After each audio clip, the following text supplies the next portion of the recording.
नमस्कार दोस्तों, आप सभी देख रहे हैं प्लेनेट 4। दोस्तों, तालिबानी आतंकियों ने जिस तरह से अफगानिस्तान में बवाल मचा रखा है, उसे देख पूरी दुनिया को बस यही डर सता रहा है कि अगर तालिबानियों के आतंक हर जगह फैल जाए तो बहुत ही बड़ा बवंडर मच जाएगा।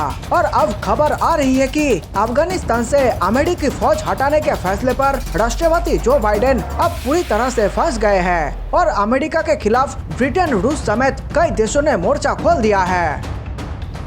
और दोस्तों, इसके साथ ही एक और बड़ी खबर आ रही है कि तालिबान की तरफ से भी अमेरिका को धमकी दी जा रही है। जी हाँ दोस्तों, ठीक सुना आपने। और किस वजह से तालिबान ने अमेरिका को धमकी दिया है और अब अमेरिका क्या कदम उठाने वाले हैं, इन सभी खबर को हम आपको इस वीडियो में बताएंगे। तो दोस्तों, वीडियो में एकदम लास्ट तक बने रहिए।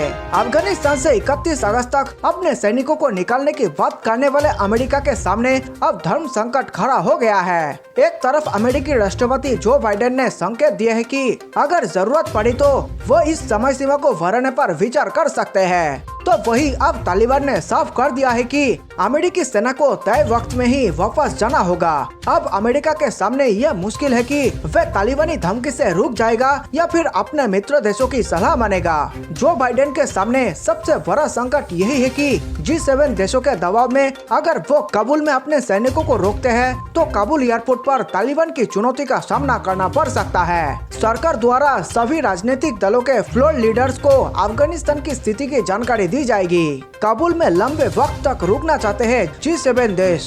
अमेरिकी राष्ट्रपति जो बाइडेन की ओर से बयान दिया गया है कि 31 अगस्त तक उनकी कोशिश है सभी अमेरिकी सैनिकों को बाहर निकाल लिया जाए। लेकिन इन दावों के बीच ब्रिटिश प्रधानमंत्री बोरिस जॉनसन ने कहा है कि वे अमेरिका से अपील करेंगे कि लंबे वक्त तक सैनिकों को काबुल में ही रखा जाए। बोरिस जॉनसन ने इसी मामले पर G7 देशों की मीटिंग बुलाई है, जिसमें प्रस्ताव रखा जाएगा कि अमेरिकी सेना को लंबे वक्त तक काबुल में रुकना चाहिए, क्योंकि अभी भी रेस्क्यू ऑपरेशन खत्म नहीं हुआ है। जो बाइडेन क्या दे रहे हैं तर्क? अमेरिकी प्रशासन ने पहले 11 सितंबर तक सभी सैनिकों को वापस बुलाने की बात कही थी। उसके बाद इस डेडलाइन को 31 अगस्त तक कर दिया गया था। तालिबान के बढ़ते कब्जे के बीच अमेरिका 31 अगस्त तक अपना डिस्को मिशन पूरा करने के लिए तैयार है। हालांकि जो बाइडेन ने रविवार को कहा कि अगर जरूरत पड़ती है तो डेडलाइन बढ़ाई भी जा सकती है। लेकिन इससे इतर दुनिया भर में हो रही आलोचना के बीच जो बाइडेन ने साफ किया है कि तय सीमा में अपने सैनिकों को वापस बुलाने का फैसला बिल्कुल सही है। वीडियो में आगे बढ़ने से पहले सभी भारतवासियों को मेरा नमस्कार। देश प्रेमियों, वीडियो को लाइक करके आप 5 स्टार दे सकते हैं ताकि हम आपके लिए रोज ऐसे ही राष्ट्रहित में वीडियो लाया करें। दोस्तों, देश हित से जुड़े तमाम खबरों पर हम लगातार नजर बनाए हुए हैं, इसलिए चैनल को सब्सक्राइब करना ना भूलें और वीडियो को व्हाट्सएप, फेसबुक पर दोस्तों के साथ शेयर करके देश प्रेम को फैला दे। तालिबान ने अमेरिका को दी है धमकी। तालिबान द्वारा सोमवार को साफ किया गया है कि अमेरिका को 31 अगस्त तक अपनी सेना को वापस बुलाना ही होगा। तालिबान का कहना है कि 31 अगस्त के बाद अगर अमेरिकी सेना रुकती है तो उसे खामियाजा भुगतना होगा। तालिबान पहले सभी देशों से अच्छे संबंधों की वकालत करता रहा है, लेकिन अमेरिका के मामले में उसने कड़ा रुख अपनाया है। आपको बता दें कि काबुल में इस वक्त अमेरिका के 6000 से अधिक सैनिक हैं, जबकि ब्रिटेन के 1000 से अधिक सैनिक मौजूद है। इनके अलावा नाटो देशों ने अपने अपने सैनिक तैनात किए हुए हैं, जिनका मकसद अपने नागरिकों को बाहर निकालना है। साथ ही कुछ हद तक अफगानी नागरिकों को भी रेस्क्यू किया जा रहा है। पंजशीर पर कब्जे का सपना देख रहे तालिबान को बड़ा झटका। इससे पहले तालिबान ने कहा है कि उनके सैकड़ों लड़ाके पंजशीर घाटी की ओर जा रहे हैं, जो वर्तमान में युद्ध से तबाह अफगानिस्तान में विरोध का केंद्र है। जबकि नेशनल रेसिस्टेंस फ्रंट के अहमद मसूद ने कहा है कि वे कट्टरपंथी इस्लामी समूहों के साथ बातचीत करना चाहते हैं, लेकिन उनकी सेनाएं लड़ने के लिए तैयार है। तालिबान के अलमडा ट्विटर फीड ने कहा कि सैकड़ों लड़ाके पंजशीर की ओर जा रहे थे। स्थानीय राज्य के अधिकारियों ने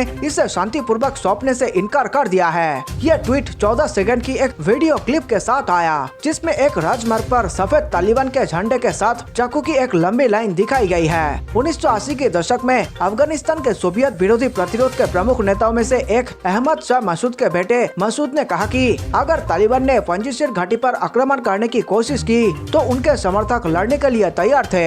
उन्होंने काबुल के उत्तर पश्चिम में पंजशीर घाटी में अपने घर से टेलीफोन द्वारा रॉयटर्स को बताया, हम तालिबान को ये एहसास दिलाना चाहते हैं कि बातचीत के जरिए ही आगे बढ़ने का एकमात्र रास्ता है। हम नहीं चाहते कि युद्ध छिड़ जाए। मसूद और देश के उपराष्ट्रपति अमरुल्लाह सालेह ने नियमित सेना इकाइयों और विशेष बलों के साथ साथ स्थानीय मिलिशिया सेनानियों से बनी सेना को इकट्ठा किया है। उन्होंने रॉयटर्स को बताया, वे बचाव करना चाहते हैं, वे लड़ना चाहते हैं, वे किसी भी अधिनायकवादी शासन के खिलाफ विरोध करना चाहते हैं। अफगानिस्तान से अमेरिकी सेना की वापसी के बाद हर तरफ मचे तालिबानी कोहराम को देखते हुए राष्ट्रपति जो बाइडेन सवालों के घेरे में है। अब लग रहा है कि खुद बाइडेन भी इस फैसले की वजह से बैकफुट पर आ गए हैं और यही कारण है कि बीते 2 हफ्ते से भी कम समय में बाइडेन ने 3 बार सफाई दी है। हालांकि अपने हालिया संबोधन में राष्ट्रपति बाइडेन ने यह भी कहा है कि वे तालिबान पर प्रतिबंध लगाने को लेकर विचार करेंगे, जिससे ये संकेत मिल रहे हैं कि अब अमेरिका तालिबान के खिलाफ एक्शन के मूड में आ गया है। अफगानिस्तान पर अपनी नीति को लेकर आलोचना झेल रहे बाइडेन ने कहा कि उनका फैसला तार्किक, तर्कसंगत और सही है। तालिबान ने अमेरिकी सेना की वापसी से 2 हफ्ते पहले ही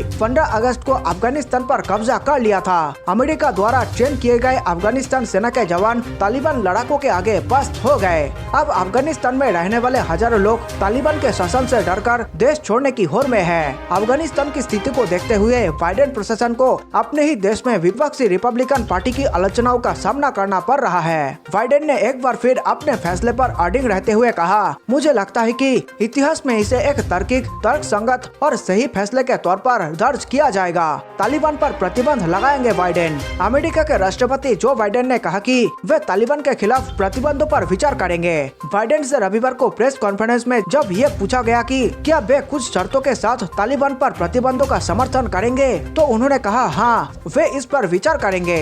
उम्मीद से पहले गिरी अफगान सरकार। बीते हफ्ते सोमवार को जो बाइडेन ने यह कहा था कि वे अमेरिकी सेना को अफगानिस्तान से वापस बुलाने के अपने फैसले पर अडिग है, मगर उन्होंने यह भी स्वीकार किया कि अफगानिस्तान का सरकार का पतन उम्मीद से ज्यादा तेजी से हुआ है। अफगानियों से की खुद के लिए लड़ने की अपील। इससे पहले 11 अगस्त को भी बाइडेन ने तालिबान के बढ़ते प्रभाव को देखते हुए अफगानिस्तान से अपील की थी कि वे अपने देशों के लिए लड़े। उन्होंने ये भी कहा था कि उन्हें अपनी सेना वापस बुलाने का फैसला लेने का कोई मलाल नहीं है। बाइडेन ने व्हाइट हाउस में पत्रकार से बातचीत के दौरान कहा, अफगान नेताओं को एक साथ आना होगा, उन्हें अपने लिए लड़ना होगा। अमेरिकी राष्ट्रपति ने यह भी कहा कि उन्हें अफगानिस्तान से सैनिकों की वापसी का कोई मलाल नहीं है, क्योंकि 20 साल से ज्यादा समय में वाशिंगटन ने इस पर $10 अरब से भी ज्यादा खर्च किया है और हजारों सैनिकों को खोया है। देशवासियों, वीडियो अंत तक देखने के लिए आप सबका बहुत बहुत धन्यवाद। मेरे देश प्रेमियों, नीचे कमेंट में जय हिंद लिखकर आप हमारे वीडियो को 5 स्टार दे सकते हैं, ताकि हम आपके लिए ऐसे ही देशभक्ति वीडियो लाया करें। जल्द मिलते हैं एक और जानकारी पूर्ण वीडियो के साथ। नमस्कार, धन्यवाद।